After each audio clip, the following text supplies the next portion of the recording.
As none of you probably knows, I'm an animator. And now you're thinking, how the fuck can you be an animator and not be able to draw? Well, I am a 3D artist, meaning I don't use a pencil to make animations. Growing up, I loved drawing.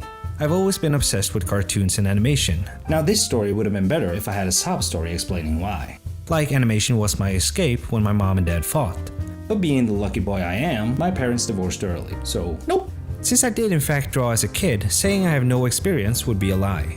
That said, at the beginning of this challenge, my hand's idea of Super Mario looked like this. It's me, Mario! And the funny part is, my brain actually agreed a little bit. I wasn't happy with the result, but it wasn't the worst thing I've seen.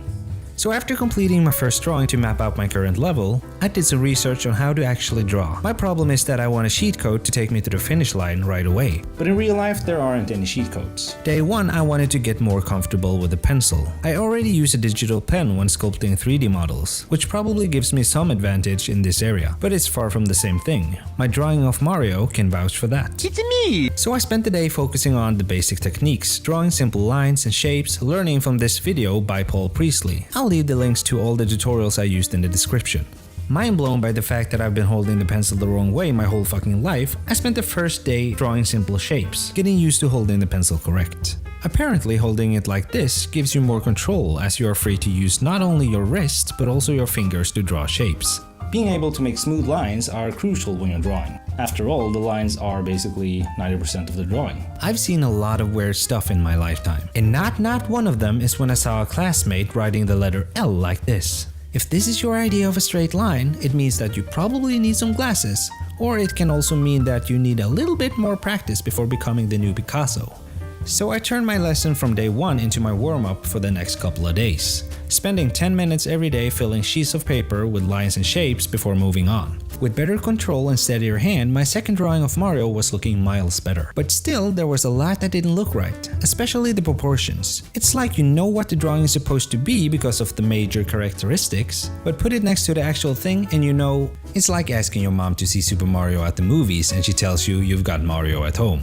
So I needed to learn how to actually sketch out a pose without making the proportions all fucky. In 3D, this is a non-issue, as you work in a 3-dimensional space and everything has all the physical dimensions that exists. In 2D, you don't have the same luxury, you're missing a dimension, so you have to use techniques to fake it. I studied some videos by Jazza and Draw Like a Sir, link will be down below as promised, and focused on sketching out poses. Now, drawing with better understanding and some actual knowledge about perspective and foreshortening, the poses got more dynamic the more I practiced. I spent as much time as possible practicing this by sketching weird poses and getting ready for my final drawing. When it was time to do the final drawing, I knew that a 5-year-old pencil on a 5-cent piece of paper wouldn't do this journey justice. I dedicated too much time and effort, so I went to the store and got some real sketching pencils and paper. Not that I can tell you the difference between a free pencil from IKEA and a $10 pencil from the hobby store, but it came with the case. I wanted this drawing to really nail the look and style of the Mario we all know and love. Adding simple shapes as placeholders really helped me getting somewhat correct proportions and a more 3-dimensional pose. I proceeded to transform the shapes into actual body parts, and by this time, I could really see my progression from the past couple of days. Several hours of drawing had massively improved my line work. Despite having absolutely no knowledge about shading, as I completely skipped this part in the learning period, I proceeded with maximum confidence.